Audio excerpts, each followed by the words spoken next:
tomorrow. Tomorrow? Is that right? Perfect. Coleman Watson built a career around words. Practicing. Words were his livelihood. Ladiger. Slow it down. A patent attorney, he opened his own law firm and litigated hundreds of cases. Litigator.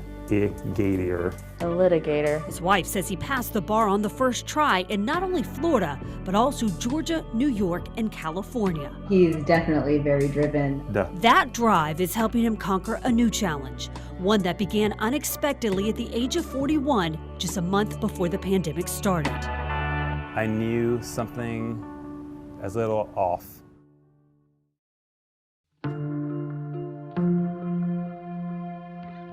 What he didn't know was his whole world was about to change. It turned out he had had a sudden cryptogenic stroke. In that moment, I really nearly thought I was dying. His stroke left him with a language disorder called aphasia, from the Greek words meaning without speech. Big breath. June. Yes. When I had my stroke and I lost my words, it was so frustrating. Let's say Coleman. Yes. But I saw him and his face was blank, but he looked normal. But then when the doctors were asking him questions, the only thing he could say was yes. Open your mouth. A. Over the past year, he's had to relearn how to read, Acting. write, and understand language. The dog inside her hand. For his stroke, he was teaching his young daughter how to read. Kitchen. Now, she is helping teach him. Kitchen. Table. Table. Imagine if you were going to a foreign country like Japan. You still have your thoughts. You're still just as smart, but you can't understand what people are saying. People can't understand you, and you can't read or write over there. You feel very lost. Gymnastics. Kayla Foraker is a speech therapist at Brooks Rehabilitation Aphasia Center in Jacksonville, So I will give you a word. which treats patients from around the world. Not V. She worked with Coleman during 2 6-week intensive programs. Here.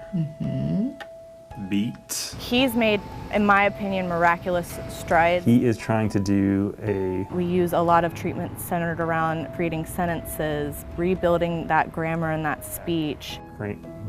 scream. So when he's trying to say a word, he has pictures of people's mouths like making the S sound or the T sound. So in his mind, if he can't say a word, he's putting together the pictures and spelling it so that he can make his mouth produce it. Try and write it down for me, because Okay. I know you know it up here.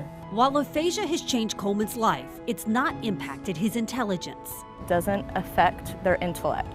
So they're still the same smart person that they were before. That's not affected. It's purely that language center. Coleman is now focused on making a documentary to raise awareness about aphasia. Right now, I'm trying to do pitch it for Netflix. And he says he's seriously considering a run for U.S. Senate and passionate about healthcare reform to make sure everyone can get the care they need. My story. It is a story that could be anyone.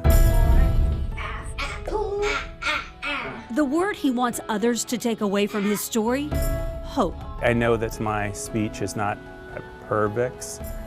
I know the reason that I can talk right now is because I never lost of hope.